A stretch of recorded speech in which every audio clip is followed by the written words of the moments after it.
Blink, you're on.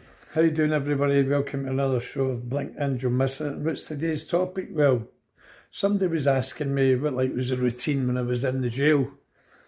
Well, when I first went to the jail, I was in Berlin, and the routine was absolutely atrocious in there. It was just 23 hours a day, bang up.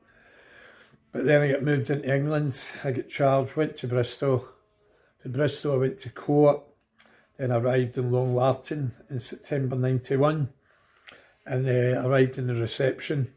I went up with an armed convoy. It was double category. I didn't even know what that meant at the time. And I got to reception in Long Lartin, and I came from Bristol to Torquay Magistrates.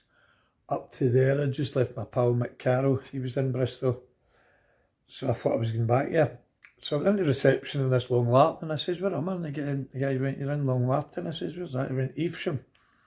He says, 30 miles from Birmingham or something. Right? So I was like, right, okay. I was like, "I don't really want to be here." He says, "Oh, you want to be here, all right." He says, "This is not a bad nick." So the routine in Long Lartin, I got up there, and there was a guy, it was only 2 doors away from me. His name was John Haas from Liverpool. And because I was only doing 2.5 years at the time, I'd been transferred down after I got done with the gun in the Chinese, and went to court. I was a low sentence prisoner, so they were all thinking I was a bit dodgy, you know what I mean? And I had to show them my thing with all my paperwork and all that. And everything was cool. But Long Lartin was a good nick. Get up in the morning at 8 o'clock. And at that time, you could go to the gym 2 or 3 times a day. Basically, you just wandered about. You wore all your own clothes. You could get cooking materials in. You could get pots and pans. You do all your own cooking. As I've heard me mention in one of my other videos, a tribute to Desi Cunningham. Desi, we all know what happened there. Desi, he was the one that taught me to do the cooking. He was a brilliant cook. A brilliant guy as well. So you could do all this cooking and go to the gym as much as you wanted. And at first, I found it all a bit strange. It was, I mean, this is jail, and all these guys from London were there, all these top guys. But everybody made you feel welcome. And they were all doing big sentences. But everybody was just all treated the same. And there was no bullying, nothing like that. Nobody was standing for that. But I must say about the London guys in the jail, they treated it like a health centre and a sports centre. That they'd say to Zane, "Look," he says, "you've just got to get on with it. Get your head down, do the time, do the crime, do the time." He says, "But make it to your advantage, so you can get all the best of grub in there." It was unbelievable, you know what I mean? And so the boys, a lot of top guys for London there, they would just go to their gym, get on with it. They didn't want any hassle for anybody, but if anybody gave them any hassle, well, they would pay for it. They'd give them a couple of orders, and if they didn't listen, they'd just get ballied up, get them in the pool room or something, rattle them with the heat, a cosh or something else. But it took a lot for the boys for London to do that, because they were such gentlemen. So prison life was just, but you had good parties as well, I must say that. Yeah, boys made good hooch and that in there. And some of the dinners that I had in there were fantastic. Some of the guys, like Desi, were, well, master chef. they could have owned that and won that. But then, yeah, in your cell, I used to be in my cell the first couple of years, the first year, 2 year, third year, I'd be saying to myself, "Oh, Mammy, Daddy, I wish I wouldn't have done this, just make this black tunnel go away." And but after 5 years, my man and sister came down to visit and actually says, "That's me settled." And I think they went, "Fucking time as well." And so that was me. I just treated it like a big community centre. Just got up in the morning, went to work, went to the gym, had parties. I know he says had parties. We smoked hash for 5 years, but the worst thing that they could have done, and what they did do, was Michael Howard. He brought in the DMT, the drug drug testing.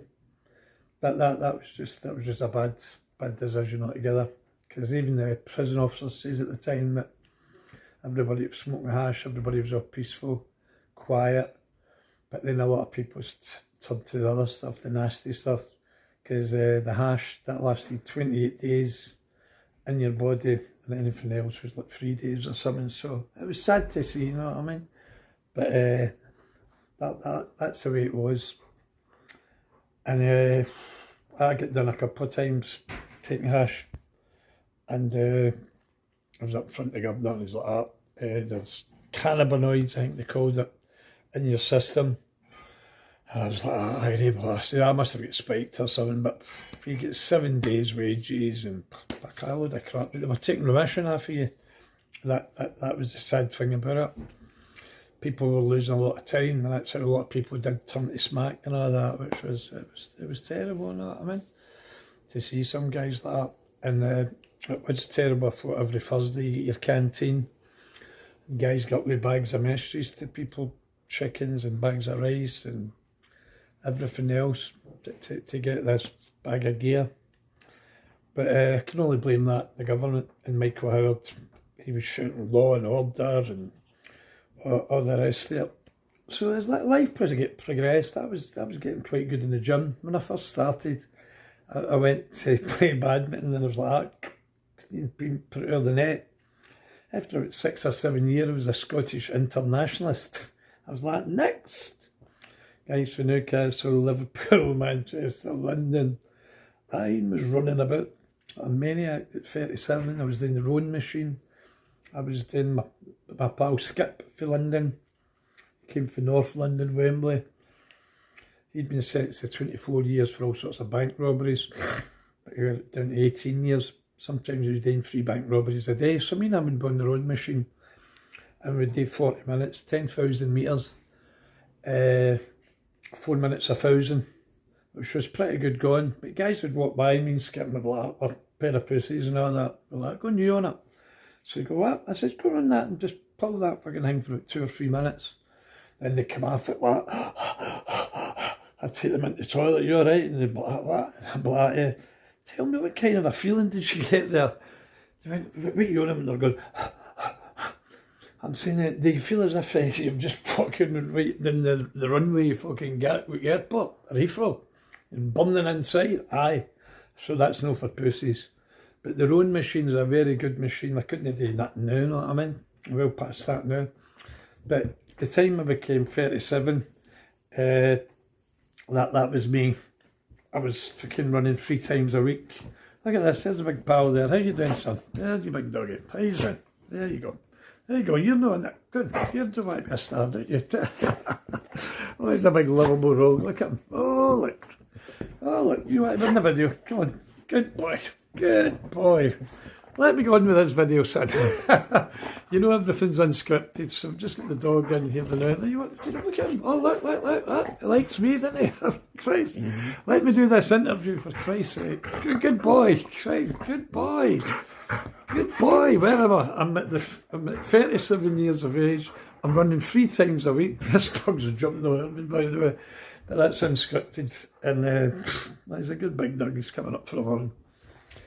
Big Perry. But anyway, back to the story. So after 7 years, I'm getting fitter and pleasant. But I started to think to myself, what am I going to do when I get out and all that? And sitting down with Eddie Richardson that one day, I'd done about 8.5 years, and he says, Ian, he says, you're a young man, you're going to be out when you're about 40. What's your plans? I went, I says, I don't know, Eddie. I says, just to get through this sentence, you know what I mean? That never mind anything else. He says, why don't you take skiing up? And I looked at him and I went, skiing? I says, I went, right. He says, no, you get a lovely tan and all. And he was being sincere and all that. He says, no, he says, you can go and... Well, skiing's quite dangerous. Look what happened to Michael Schumacher. God bless him, you know what I mean? And, but it kind of stunned me, Eddie, when he says that, take up skiing. Well, Eddie, if just listen to this or whatever, I've never ever tried it. It's not for me. It's too dangerous. But saying that, how can it be too dangerous when you've got a guy that's too dangerous for Danny Dyer's programme? Too dangerous for dangerous men. But that's another story. So I just thought I'd share that prison life a wee bit. Somebody was just asking me, and I know I've rambled on. We even had a wee stranger in the company there. Yes, we did. And I guess, so I went up to 10 years, but this time I was like, oh, Christ, what am I going to do? I never get rehabilitation. It says I wasn't rehabilitation material. They wouldn't get away with that these days. But I'll finish this off, and it was only supposed to be a couple of wee minutes. Hope you all have a good weekend. It's over for Glasgow, and over and out. Bye.